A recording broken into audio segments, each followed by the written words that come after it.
Good morning, Pradeep sir. Good morning. Morning. Fathers, our Dr. Pradeep Kumar, Assistant Professor from Government Medical College Trivandrum, also joined this meeting. Very good.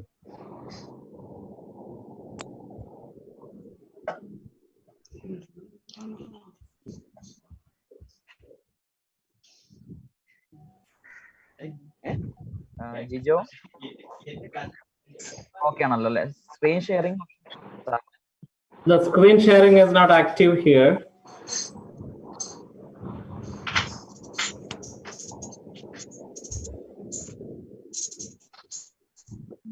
Yeah, okay.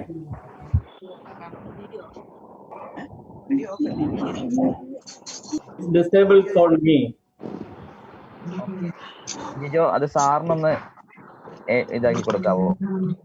Enable ആക്കി കൊടുക്കാവോ? Screen sharing. Okay. So that I can show the PowerPoint slides.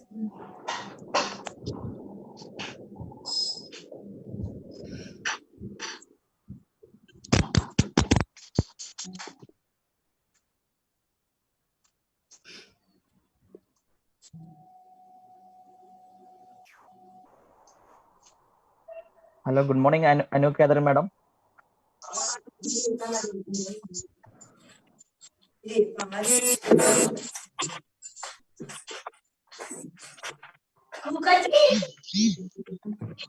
Hello, Maya madam. Good morning.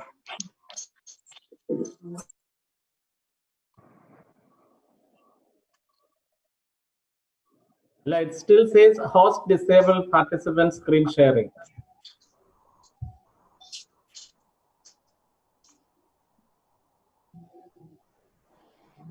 അത് സാറിന്റെ പേരിന്റെ അവിടെ click ചെയ്തിട്ട് അവിടെ ചിലപ്പോൾ കൊടുത്താൽ പറ്റും. Joseph K David.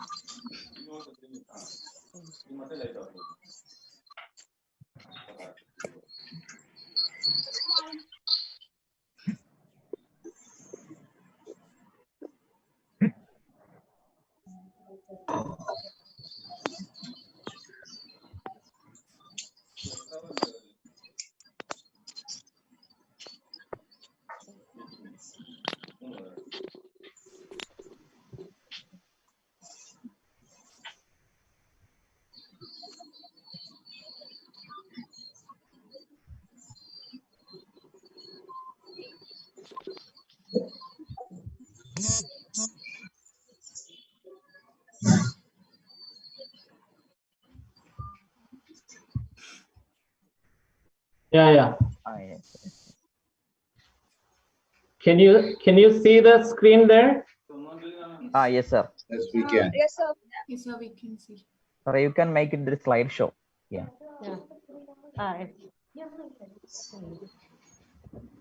Okay, shall we start? Jijo, okay, alle? So, Father, shall we start? Yeah, sure. Okay, thank you. So, very good morning to all. Greeting from Lisi College of Allied Health Sciences. Actually, it is a proud for Lisi College of Allied Health Sciences that we have come up with an idea of academic webinar series named as Excellentia as a part of continuing medical education during this lockdown period, which is a ever first such kind of program in Allied Health Sciences field of Kerala during this lockdown period. It will comprises various academic sessions of eminent personalities from various parts of the world in each day. Before starting the session, I would like to thank the Reverend Father Paul Karedan, Director Lisi Hospital and Lisi Medical Education Institution, Reverend Father Jerry Nyaliat, Reverend Father Shinu Munyeli, Assistant Directors Lisi Medical Education Institution and Lisi Hospital. They are the backbone of the institution as well as our hospital. So I would like to thank them for giving permission and wholehearted support to conduct this seminar. Thank you and welcome all you Reverend Fathers. Thank you very much. Then Dr. Joseph K. David. Actually, I have met him first time 10 years before when he was working in National Institute of Epidemiology, Chennai. I was visited the institute along with my students. Then onwards, he became one of my role model in health science and research field. Currently, he is a microbiologist and public health laboratory scientist, University of Toronto, Canada. Sir, we are very thankful and proud to have you today. Thank you and welcome, sir. Thank you. Then Dr. Johnson, sir, Principal, Lisi College of Pharmacy. Dr. Usha, Madam, Principal, Lisi College of Nursing and School of Nursing. Dr. Pradeep Kumar, Assistant Professor, Trivandrum Medical College. Anu Catherine, Faculty, HOD, Amrita University, AIMS, Kochi. And my dear sincere colleagues, students of Lisi College of Allied Health Sciences, principal, teachers, students, professionals from various colleges and industries, and especially Lisi IT team. Without their support, we cannot conduct this program. So on behalf of LCOH, Lisi College of Allied Health Sciences, I heartily welcome you all. Now, I request Reverend Father Paul Karadan, Director of Lisi Hospital and Lisi Medical Education, to inaugurate the webinar series officially. Father, please. Good morning to everybody. I am so happy to welcome Dr. Joseph. As Dr. Shabir has already introduced Dr. Joseph as a great scientist who is specialized in clinical microbiology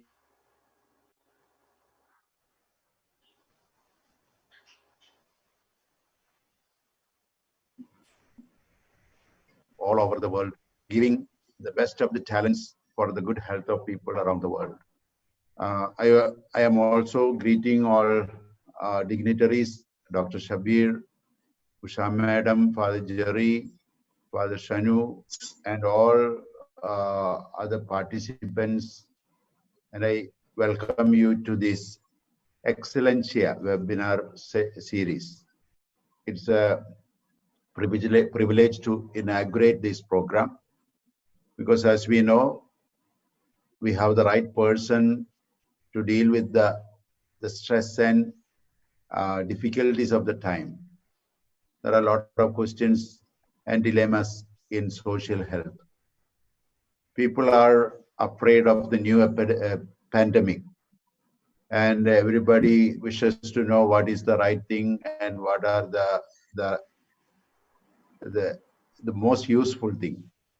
A lot of informations are coming from all over the world, and sometimes that scares the public people, and they do not know what to believe and what not to believe.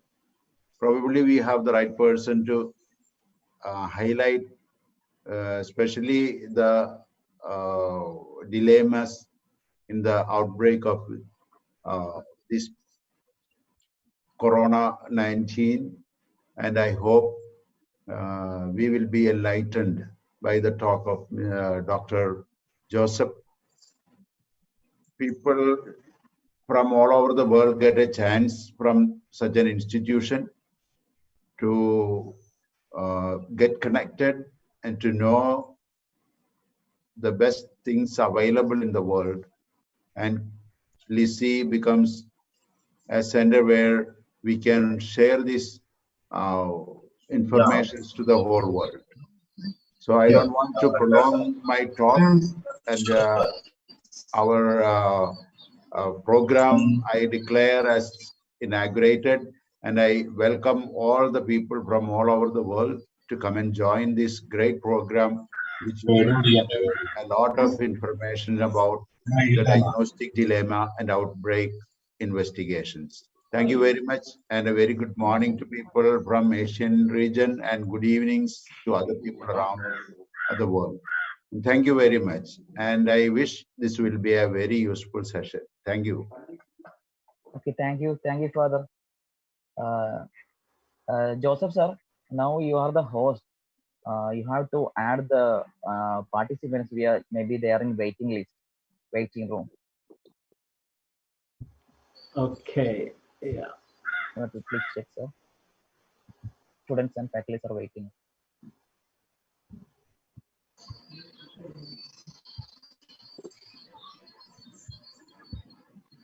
You can give admit all.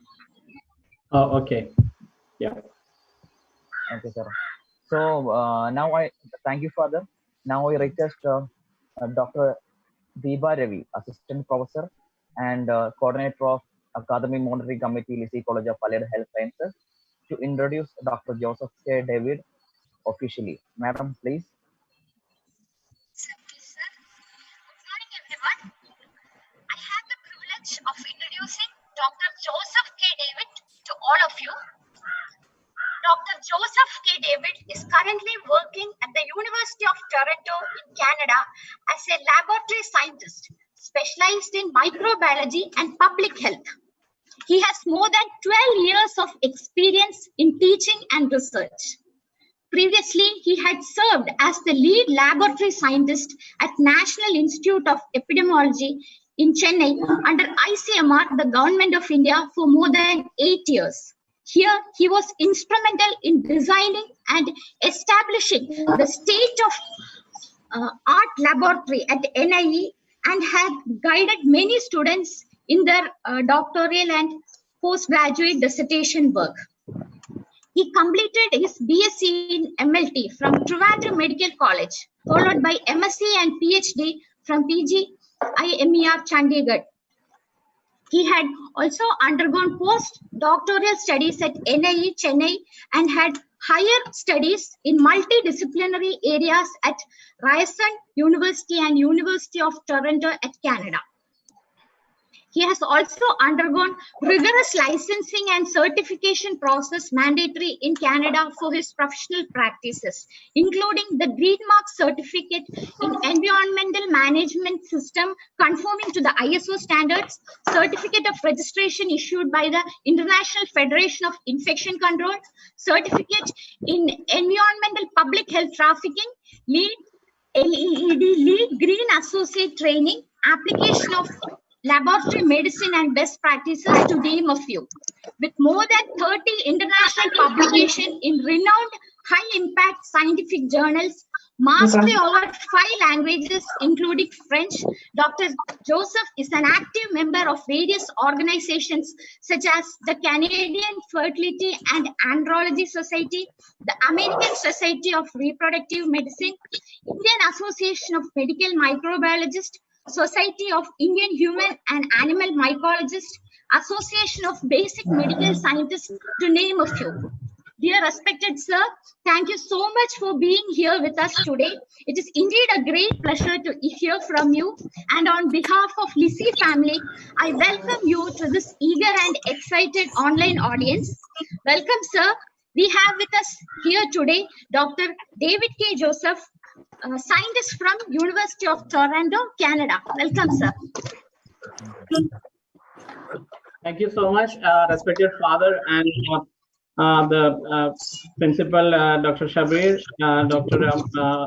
Deepa, and all the dignitaries from different departments of the Lisi College of Allied Health Sciences. It's my privilege and pleasure to be with you at this particular occasion, and I'm very happy that you have initiated this wonderful thing of having a series of webinars for the students of your institute, as well as it's open for others in online as well. So all of us know that this is a difficult situation, and the entire world is going through a difficult situation, and not only for the studies, but as well as for the normal life of individual.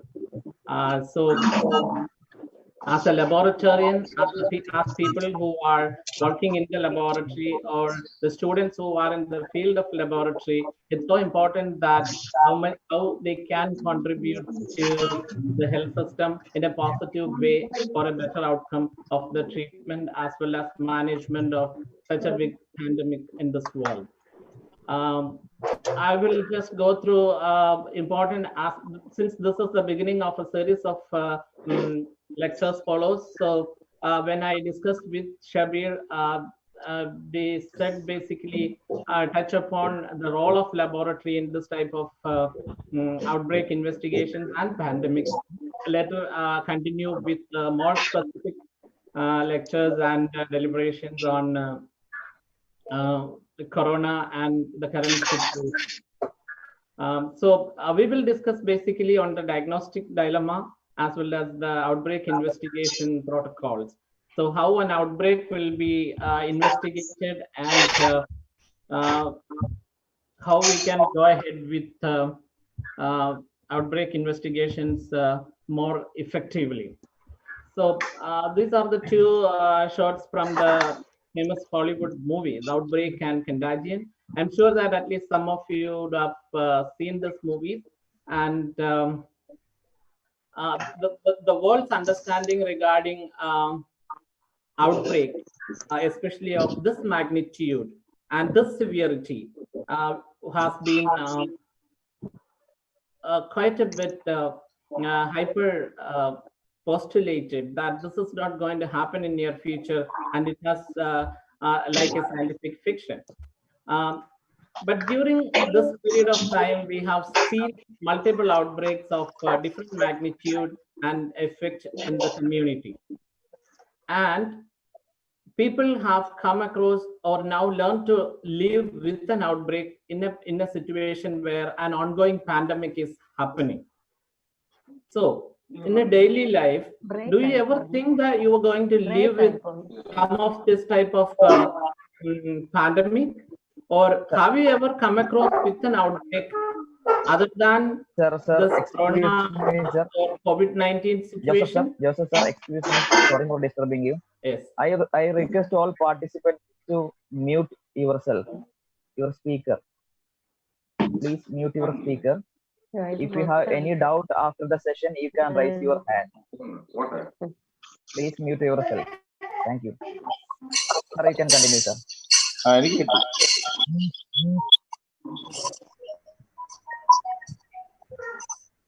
Sir, otherwise you can give mute all option is there, sir. Joseph, sir.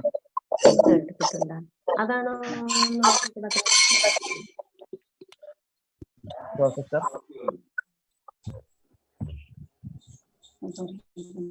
Can I go ahead? Sir, actually, mute all option is there.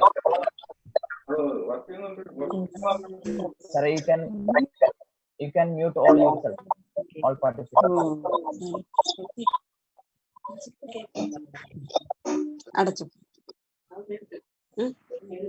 Hello, dear participants, mute your speakers.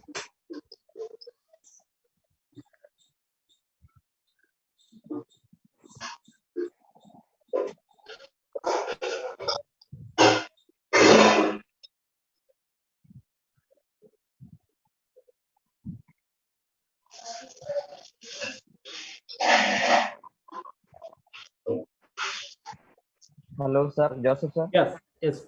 Go ahead. Yes, sir. One option is there, mute all. Yeah.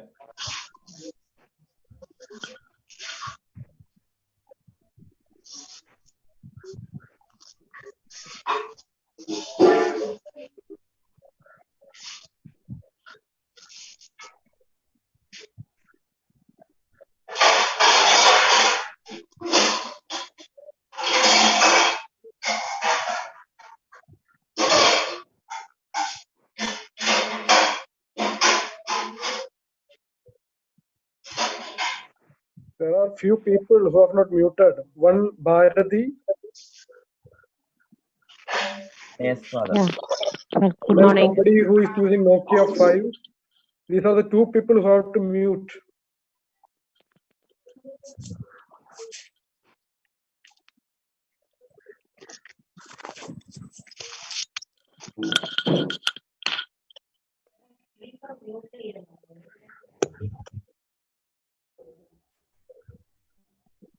Okay, sir.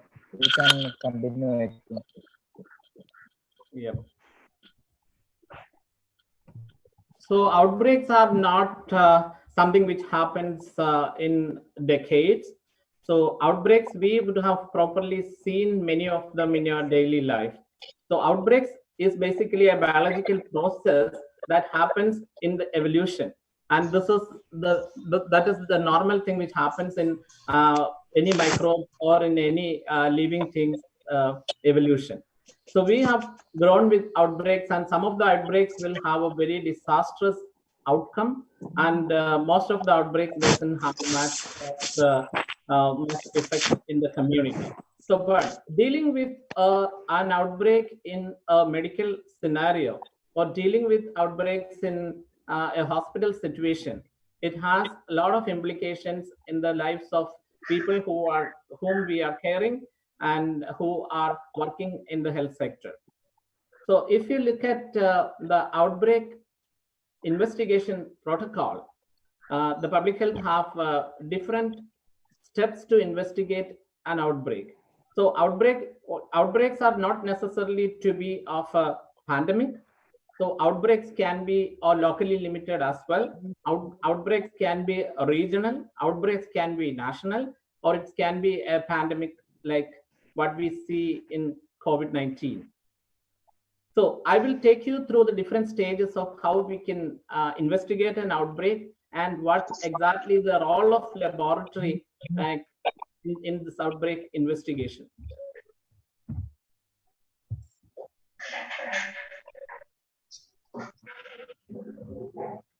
So first step is we make sure that there is an outbreak existing or there is an outbreak going on. So if you see the definition of an outbreak, it's nothing but an increase in the incidence over a period of time. So remember the word incidence, and this is for saying it's an outbreak. There are certain essential elements required. That is, first of all, a numerator. That means the number of cases which we are seeing in an outbreak. And also, it definitely have a denominator, that is the size of population where the cases are coming from. And more importantly, we should have collection of information over a period of time. That means there should be a baseline. So the major three elements what determine is an outbreak is the number of cases or number of new cases happening over a period of time in a certain number of population, which is more than what is expected from that particular cohort or that particular community. So it's very important that when you investigate an outbreak, we should be aware about these three things. There is a numerator, that is the number of cases, and a denominator, that is the size of population with respect to that we are seeing this numerator. And also there is a baseline which determines how many cases were unexpected at that point of time. So one particular situation, what we see is a pseudo outbreak. So all number of cases which see in a community on a given particular time does not qualify to call as an outbreak. So here we have various situations where people have seen large number of cases or large number of new cases, but that may not qualify to call as an outbreak. So let's examine few things like that. First of all, the variation of the numerator. This can happen basically due to increased awareness of the population or due to increased awareness of the people who are at present in that particular situation. So reporting of, for example, if you are investigating or you suddenly see a case of hepatitis C in a particular area where you will see that there is an outbreak going on. But when you look at the denominator, or if you see the baseline number, you probably see that this would have been there earlier itself. There's nothing new happened at that particular time. It was there, but few cases are coming up and we are picking up because we are looking for that. So if you are looking for something and you immediately find it out, and if you say it's an outbreak, it probably may not qualify for an outbreak. So when you are looking into an outbreak, be very careful that are you dealing with a real outbreak or are you dealing with a pseudo outbreak? So, and similarly, there may be a laboratory error which can cause, you might think that an outbreak is going on. And also the rapid change of the denominator, that maybe the hospital patients, more of hospital patients of a particular category you are looking for, or the totally a migrant population is coming from there, some other area into this particular place, and we are some cases from that particular population. This is important in case of migrants and refugees, where sometimes people find a lot of outbreaks, because that is a expat population which is coming into the community, and certain disease are endemic to that region will be precipitated. That is an outbreak. It's so important that make sure that this is a real outbreak, not a pseudo outbreak.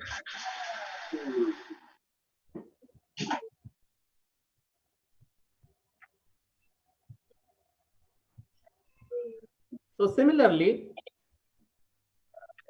this is the outbreak is usually an acute problem, but sometimes the pseudo outbreaks could be a chronic problem.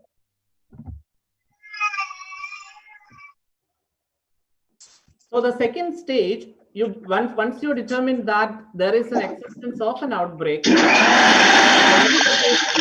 the diagnosis. If you see an outbreak, you have to confirm the diagnosis. That's very important. So how do you confirm a particular outbreak? So more and more data is required, more clinical information is required, and communicate with clinicians and specialists is very important to confirm that outbreak. This is a part of the story. And the final diagnosis comes from the laboratory. So laboratory confirmation concludes that this is an outbreak. So once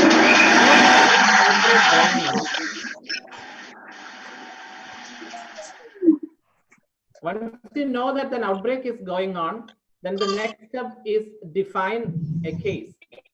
So what is going on, and what type of outbreak is going on, and what is a case in this particular outbreak? So if you see, a case is, it's not a person, it's an event. So that's very important. You have to differentiate with a case and a case patient. So you need to know clear about what is the case definition. So as I said, the case is an event. So an event is something which happens to a person in a given place, in a given time.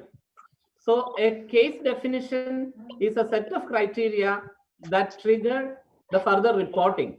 So in order to quantitate the number of people affected in an outbreak, you need to know three things. First of all, who are the affected individuals, a person, and a given place where this is happening, and also what time period when it is happening. So this is an event. So a case is an event, and the case is not a person. Events do not exist if you lack information like on the person, on the place, and on the date. So a case definition is essentially, it's not a diagnosis. It's a case definition. It is for further data collection, to further detect more affected individual, further define the outbreak. So making it more clear, the case is an event. So it's used to refer an event, and the case need to be unique. So then what is a case patient? A case patient, a person to whom the event happened and used to refer to a person. So what is the catch there is, more than one case can occur or happen in a case patient. So more than one event can happen to a patient at a given time. So remember that. So there is a difference between a case and a case patient. So a case is the occurrence of this particular syndrome or group of signs and symptoms happens in a resident of this particular area during this period of time. So that is the way we should understand an outbreak. So for that, you can use different case descriptions, or you can spell out different standards for that. So we have, so integrated, so IDSP have a different case definition. For most of the cases, WHO have a case definition. CDC has, many other professional bodies have their own case definitions. So different levels of case definitions are used in an outbreak investigation. And outbreak investigation is a dynamic process. So what happens is an outbreak is said to be an evolving process.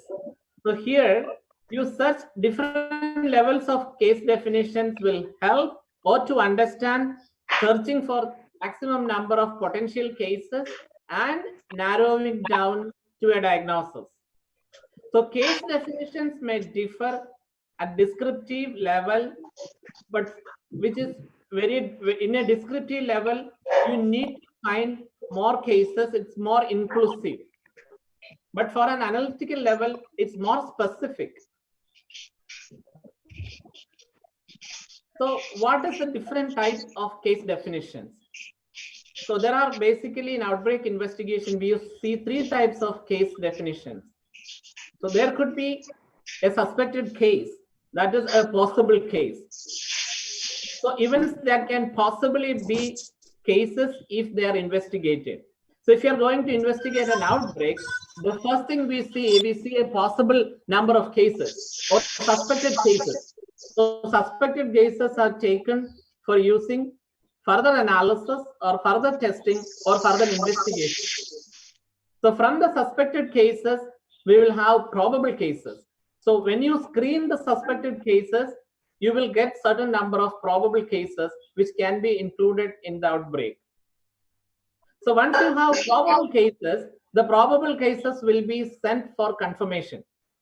So the confirmed cases will be those who have conclusive evidence of an infection, the evidence of an outbreak. So this basically happens by laboratory confirmation. The laboratory give the final confirmation of cases. So remember, you have three possibility or 3 types of cases in an outbreak. There may be possible cases, and not necessarily all the possible cases will further become further confirmed case. So the probable cases will lead to the possible cases or suspected cases become probable cases, and when more probable cases will more investigated, they become confirmed cases. So these are the 3 types of, so the case definitions vary with respect to the situation. So during the process of outbreak investigation, a patient is classified into a possible case, a probable case, of a confirmed case. But remember, the confirmed case is a conclusive evidence of an infection, most probably by laboratory confirmation. If you take an example of measles, a fever with a rash can be a suspected or a possible case. And further, if the case is fall into the criteria of WHO as case definition, it become a probable case. Once you have a laboratory serologic confirmation, it's become a confirmed case. So that is the way it goes. So it's applicable to any outbreak which we are looking for. So once we have this set of definitions, you are looking for an outbreak, and we have a set of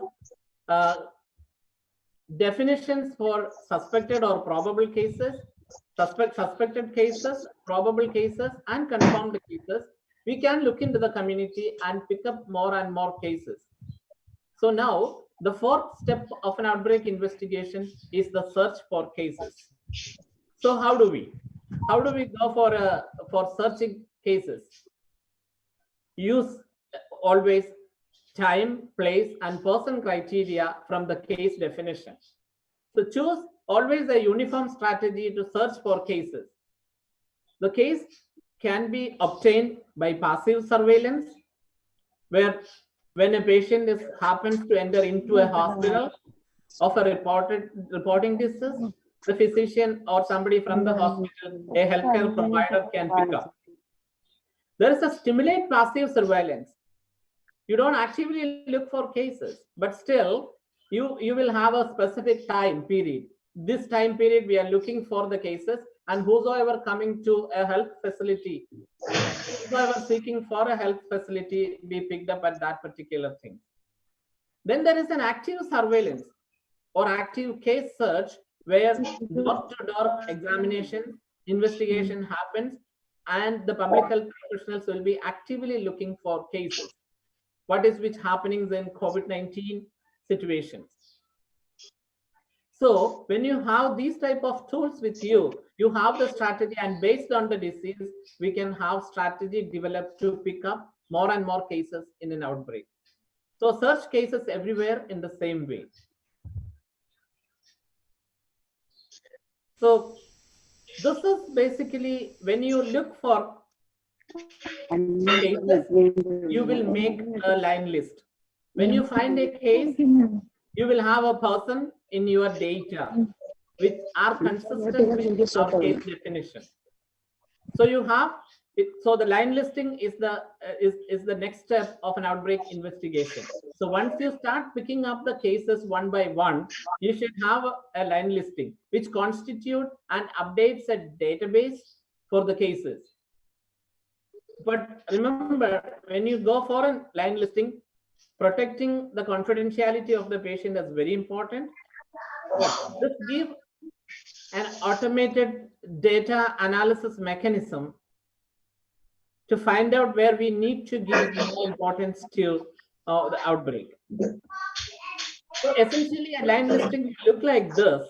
There is a unique ID of the patient, and there is a time, there is a place where it happens, there is some characters of the person who is, like at minimum, what category of individual whom you are collecting the data. And sometimes it will have an outcome, whether the patient is recovered, whether the patient has the death, or what is the prognosis.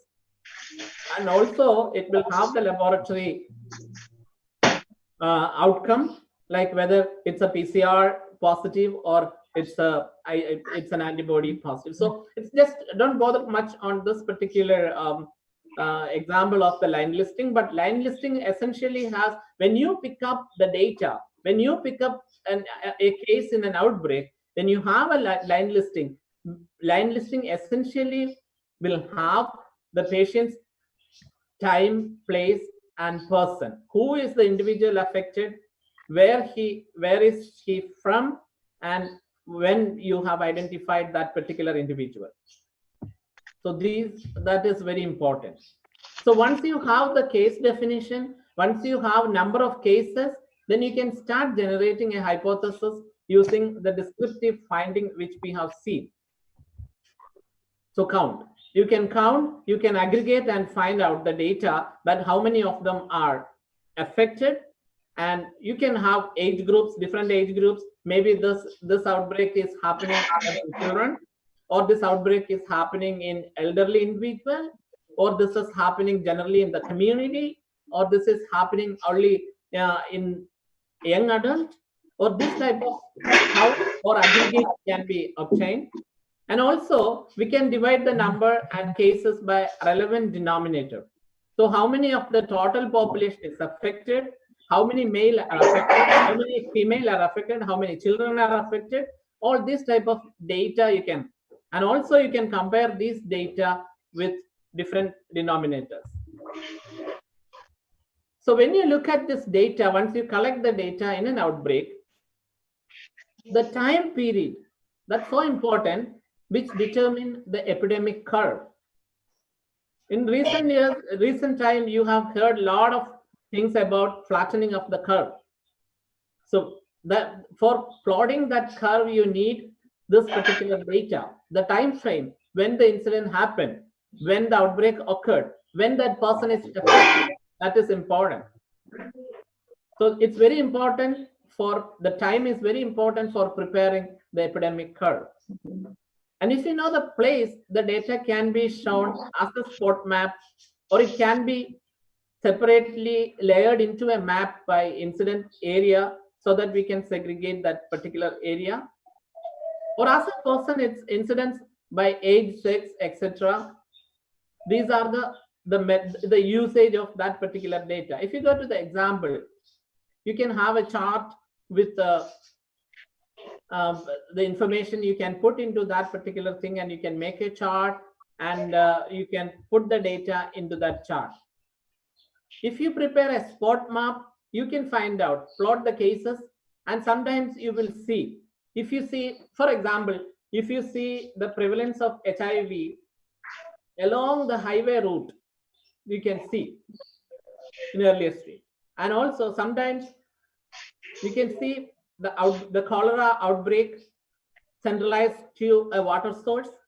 So this type of observations obtained by seeing from the spot map. And sometimes we can calculate the incidence or characterize the incidence which happens in a particular area. If you see large number of multi-drug resistant microbes from a particular ward, or you will get consistently large number of particular isolated common ICU. So this type of things, the plot mapping into a plot is useful. So this is another example of spot map, where this is taken from a cholera outbreak. You can see the outbreaks happens in a particular area where a water source, where you have the water source. Another example, if you see the map of that area, we can layer particular things into that and find out.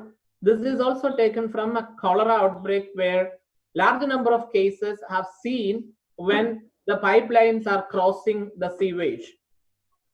So these type of benefits we have when we have data based on the time, person, and place.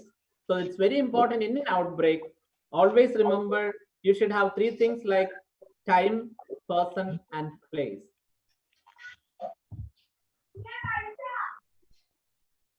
So the person, we can count the cases in each age and sex group and divide them and compare them.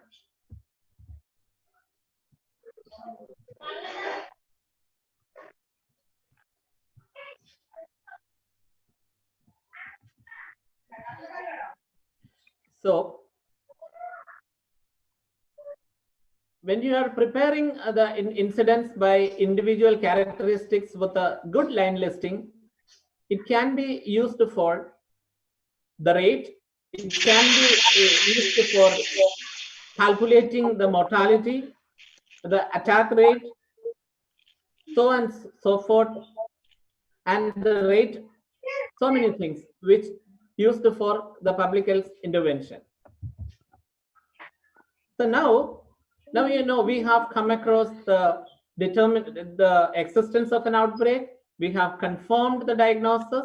We have defined a case. We are looking for or searching for criteria cases, and we generate hypothesis using descriptive things. And now we have generated hypothesis generation. That is the next step, where characteristics that are common among the cases lead to a generation of hypothesis. Once you have a line listing, once you have the case definitions, then you can generate a hypothesis that this ongoing outbreak is happening in this type of individual, or in this area there is an outbreak going on. So this is the type of hypothesis we generate based on the data. And this hypothesis, maybe more than one source, we can find out, okay, there may be more than one source, so we have a different hypothesis. So the next step is the analytical study. We can see to test the hypothesis whether there is an outbreak really happening in young adult. Is there really an infection or outbreak happening in children? Or we can see, is there a outbreak happening in a panchayat? So this type of hypothesis generation is the next step. So once you have this hypothesis generated and tested, then you can draw conclusions from that. So examine whether the source of infection identified explains the descriptive finding. Follow up on source of infections identified, maybe by environmental study, if there is a cholera outbreak happening in a panchayat. So let's see what is the source of that particular thing. So if an outbreak happening in a hospital ward, so what is the source? It's so important that to identify the source to prevent that. And also we should have the laboratory evidence to confirm. So basically we have observed a situation and we generate a hypothesis and we test the hypothesis, and finally we formulate a conclusion that then an outbreak is existing.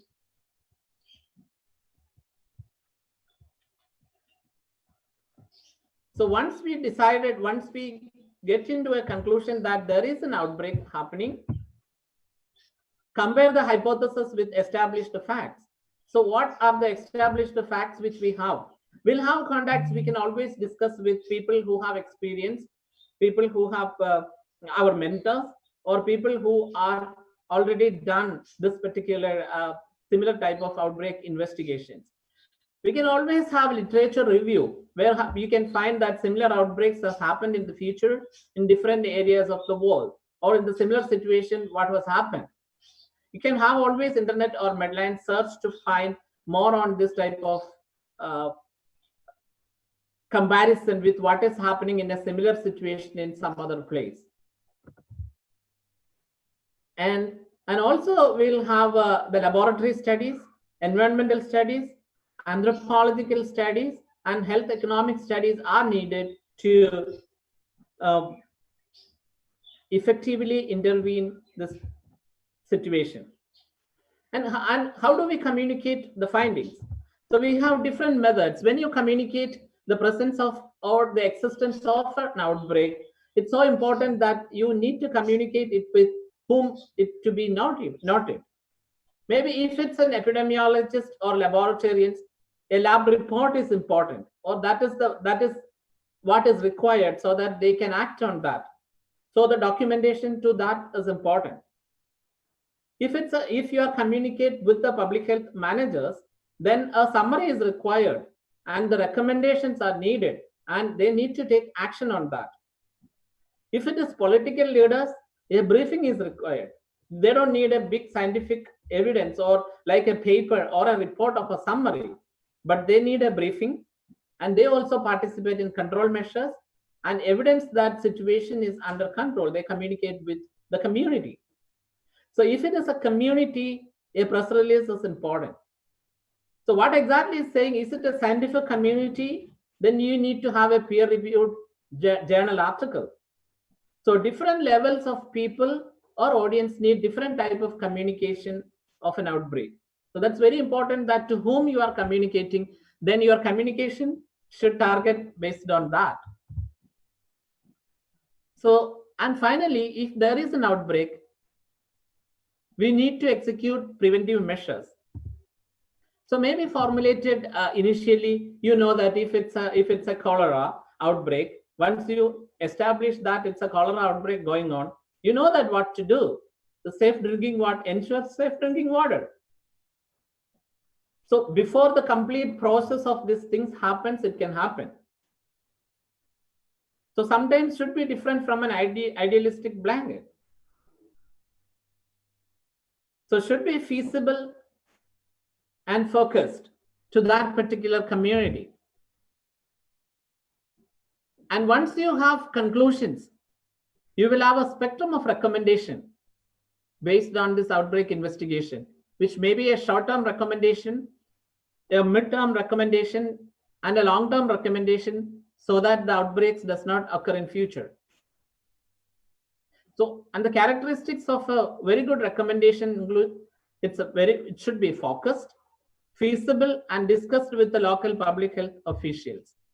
It's like, this is a picture from an outbreak investigation where this particular well has been found to be a source of infection in a cholera outbreak. We can see that the well doesn't have a platform, and there is absence of brim. So during rain, the dirty water is flowing into that particular well.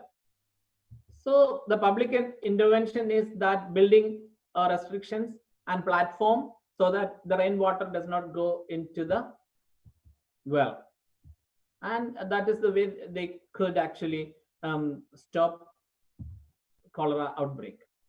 So what is in an outbreak? You get ready, you look for cases and describe the outbreak by time, place, and persons to generate hypothesis, and test the hypothesis in analytical study and find the cause of outbreak and remove and prevent the occurrence in future. So coming to the second part of this particular lecture, what is the role of laboratory, or how can laboratorians contribute to this outbreak? So now you established, you know that there is an outbreak happening and how the laboratory can. So the role of laboratory is explained in different ways. Before outbreak, even before there is an outbreak, the laboratory most of the time can pick up early warning signals. The laboratory have a very good role in picking up early warning signals and outbreak detection. Sometimes the outbreaks solely detected by the laboratory. This is especially if you see in the context of an outbreak of drug-resistant bacteria circulating in a hospital. So early warning signals you get in two ways. You will get as number of cases increasing or the MIC increases. So during an outbreak, the laboratory will basically help in the response and management, where number of cases are coming, giving the diagnosis and help and manage. But in between the outbreak, also laboratories have a role, especially in the trend monitoring, intervention evaluation, monitoring process towards control objective, and also at sometimes developing diagnostic techniques.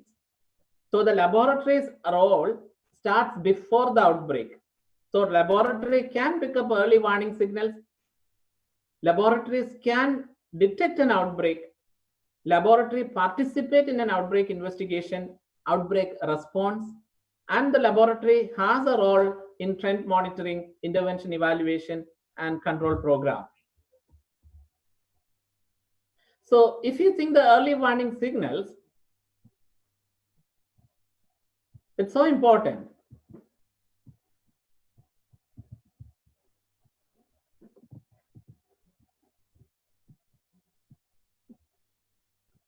Detection of pathogens, how they can detect pathogens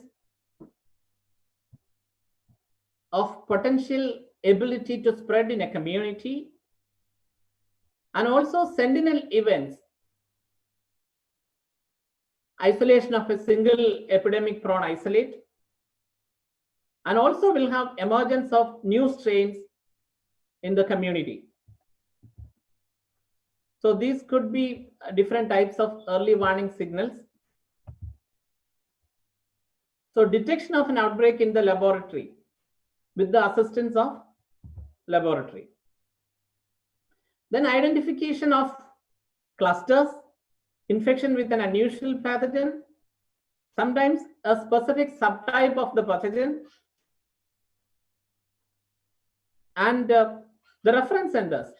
We have different levels of laboratories, and the reference laboratory centers can pick up things or an outbreak which happens in a large geographical area.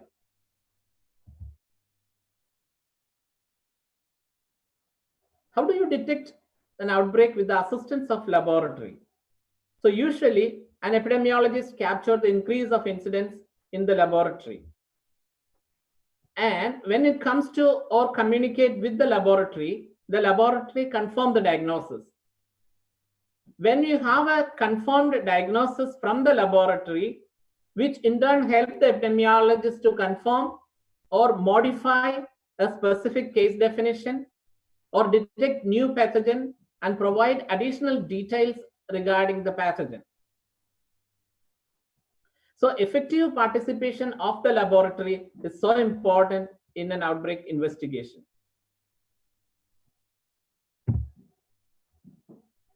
So coming to during the outbreak. So laboratory confirms early cases. Only subset of the case require laboratory confirmation. Is it true? Or is there a dilemma? This can happen. So during an outbreak investigation, we have 3 levels of case definitions. We have suspected case, we have probable case, we have confirmed case. But in an ongoing investigation, you will receive large number of samples in the laboratory. What we have seen, people are demanding for more and more laboratory tests, which really overwhelm the laboratories during an outbreak. So you don't know how many samples are required. If the laboratories cannot do millions and millions of cases, because the laboratory capacity cannot be made in one day. This is which we have seen in this particular COVID-19 outbreak itself. When WHO said we should have test, when there is no sufficient reagents, there is no sufficient trained manpower, when there is no sufficient laboratory infrastructure, we cannot accumulate large number of samples in the laboratory, which compromise the entire process of laboratory's participation. So it's so important that the person who are involved in the outbreak investigation understand the role of laboratory and complement what the laboratory capacity. So usually, if the case definition is correct, if picking up the cases are correct, then if in a confirmed, in an ongoing outbreak, you need not have to have every sample to be tested and get positives. But of course, if you can do, that's well and good. But if it's not possible, then it's not required that all the samples need to be tested there. Why? Because the laboratory cannot handle everything, and the laboratory capacity cannot be built in one day or in 1 month. Like if you see in the COVID-19 situation, the confirmatory test or the test available was RT-PCR. For a clinical laboratory, it's not a routine test. The clinical laboratory personnel are not routinely doing an RT-PCR for every day. Then who does the RT-PCR? RT-PCR usually done in research labs. But the people in the research lab, they're not capable of processing a clinical sample. So the gap is so wide, you cannot make things happen in a single day. It's a classical example of the importance of how to build up the laboratory capacity. What is the importance of laboratorians? It's very important in identifying during an outbreak to identify a new pathogen. So in case of COVID-19, the virus is a novel virus. So it's so important that when you dealing with this type of things, your laboratory capacity, of course, everybody wants to get tested, but it's not possible. There is a limitation in the laboratory. So going to the role of laboratory in surveillance, in between the outbreak also, the trend monitoring,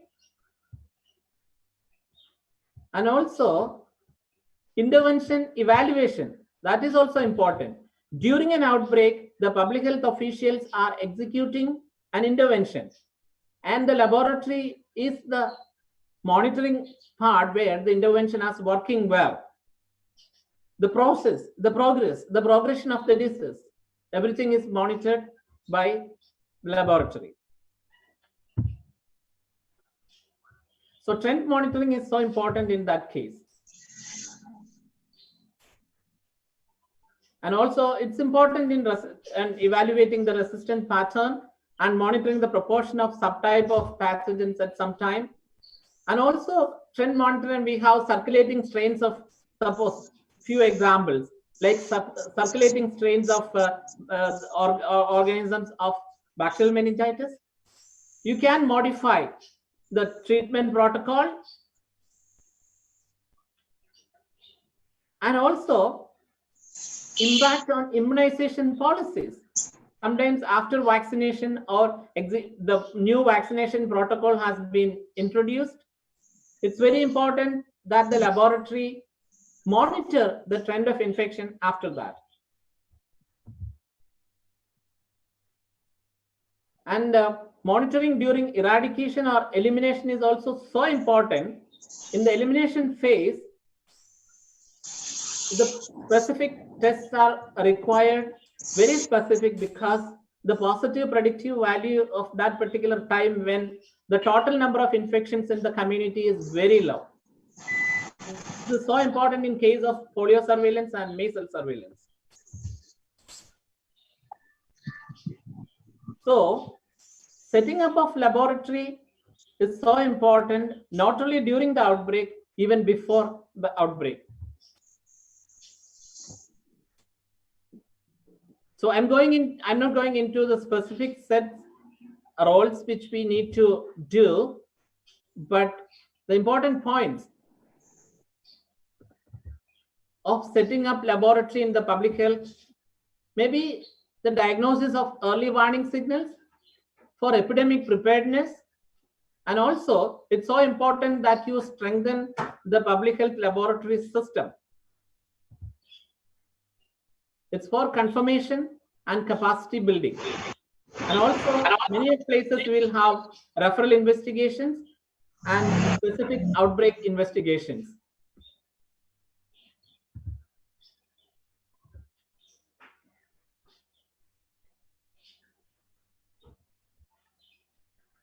So most of the public health laboratories around the world are publicly funded or in the public sector.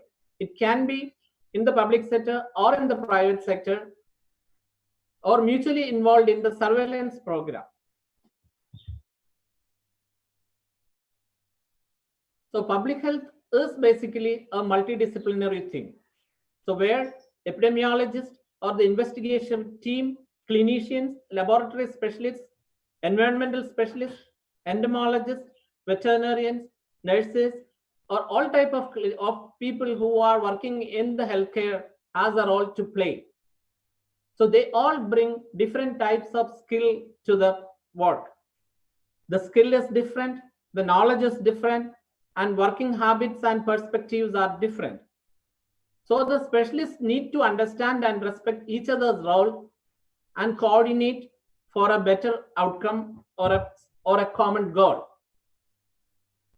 So it may be an applied public health action where you take a public health action to control or improve the health of the community, or it can even help in research as well. So understand the different perspective of different professionals, recognize different skills, and respect different knowledge and skills, and communicate well. That will help to take care of any type of situations or outbreaks. So I think it's been a long one, and still many things need to be discussed. So I will leave some time for any questions or comments from the audience. Hello, thank you, sir. So any audience, if anybody have any doubts or comments, you can unmute yourself, your speaker, you can unmute yourself and then ask the questions.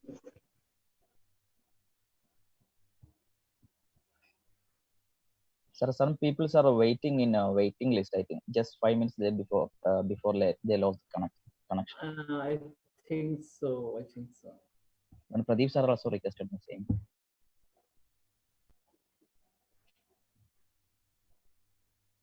So if anybody have doubts, you can unmute yourself and you can ask your doubt or any comments.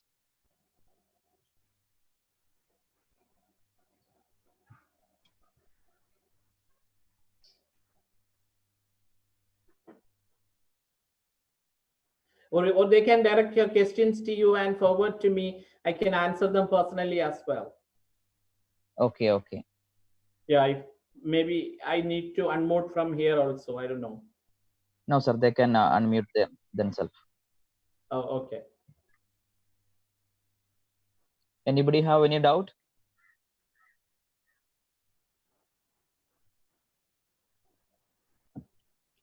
Hello, Dr. Pradeep sir. Do you have any comments or suggestions?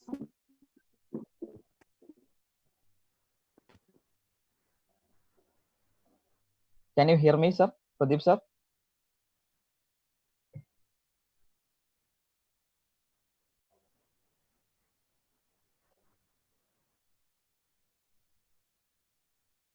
Suja madam? It was very informative for us. Thank you, Joseph. Thank you very much for the information.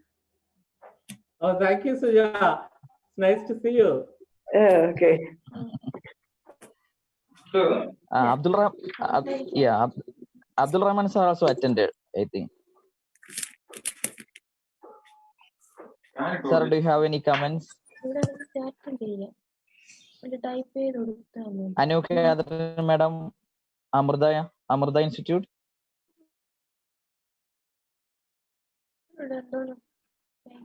Hello, madam. Can you hear me? Good morning, Joseph sir. Hi, good morning, Anu. It was a very nice presentation, sir, and so lucky to be your student once again, sir. Thank you. Thank you. Anu. Thank you, sir. Thank you. Pradeep sir, can you hear me, Pradeep sir? I think he's Hello. Hello. I am Bharati. Madam, tell me. Hi, Bharati. Oh, thank you. Happy to see you. Yeah, nice to see you there. And it was very informative. Being a technician,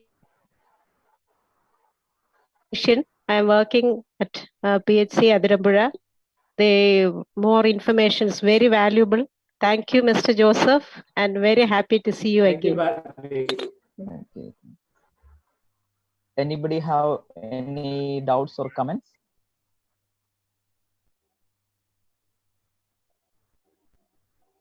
Otherwise, you can raise your hands or you can unmute yourself.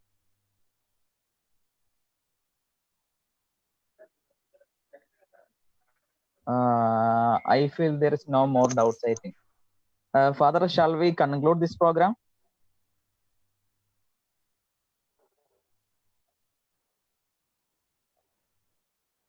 Hello. I think people will have problem with their system. Yeah. It's a heavy raining here, sir. Okay. Kerala. Yesterday night itself. Because of that. Yeah. Sir, okay. Anyway, I feel there is no more doubts. And so we are moving to the end of the session. So before that, I invite Mr. Amal. He's a BCVT student, Bachelor of Cardiovascular Technology student from Lisi College of Allied Health Sciences. I invite Mr. Amal for delivering vote of thanks officially. Thank you, sir. Hello, everyone. myself, Amaldo. I'm first year BCT student of Lisi College of Allied Health Sciences. So, as we're approaching to the end of this session, I feel highly honored to propose the word of thanks on behalf of Lisi College of Allied Health Sciences. Firstly, I would like to start by thanking our director, Reverend Father Paul Carreran, for his inaugural address and sharing his thoughts on this occasion. Thank you, Father, for your blessed presence. I would also like to thank Reverend Father Jerry Nyaliat, Assistant Director of Lisi Medical and Educational Institutions, Reverend Father Joseph Munyele, Assistant Director of Lisi Hospital, international അല്ല and the പുറത്ത് whole എങ്ങനെയുണ്ട് Lisi work management for ചെയ്യണം അവിടെയുള്ള providing. Lab Somebody is Sorry, and the whole Lisi management for providing all the support for. കാനഡയിലെ ഡൊറാൻഡോ സർവകലാശാല public health ലബോറട്ടറിയിലെ scientist മൈക്രോബയോളജിസ്റ്റും ഒക്കെ You carry on, Mr. Avan. Okay. So, as I was saying, and I would like to thank the whole Lisi management for providing all the support for conducting this webinar. Next, I would like to thank Dr. Joseph K. David, a well-known microbiologist and public health laboratory scientist, and our distinguished speaker of the day for his very much informative session on diagnostic dilemma and outbreak investigation. Thank you, sir, for your wonderful session. Next, I would like to thank our dear principal, Dr. Shabir Rasidbal, the mastermind behind the session, for managing and conducting a program like this through a digital platform and making it a huge success. I also like to thank all our beloved teachers, non-teaching staffs, and students of Lisi Medical and Educational Institutions, the IT department of Lisi, who made this meeting possible, and all other audience for their active participation throughout this meeting, making this a huge success. Once again, on behalf of Lisi College of Allied Health Sciences, I thank each and everyone who participated in this, proving that even we are far apart from each other, our minds are still closer, and together we will defeat this deadly pandemic. So, thank you, everyone. Have a great day. Thank you very much. Thank you, Amal. Today's session is over. Once again, thank you to Dr. Joseph sir and Reverend Fathers and all other dignitaries and participants of the program. Hopefully, we can see for the next Thank session. you very much also. Thank you, sir, Father. Thank you very much also from the part of Lisi Hospital. A big hi to everybody. Thank you, Father, Dr. Joseph. Thank you, Father. Thank you, everyone. Okay, thank you. So officially, we are winding up the session. Thank you all. Thank you.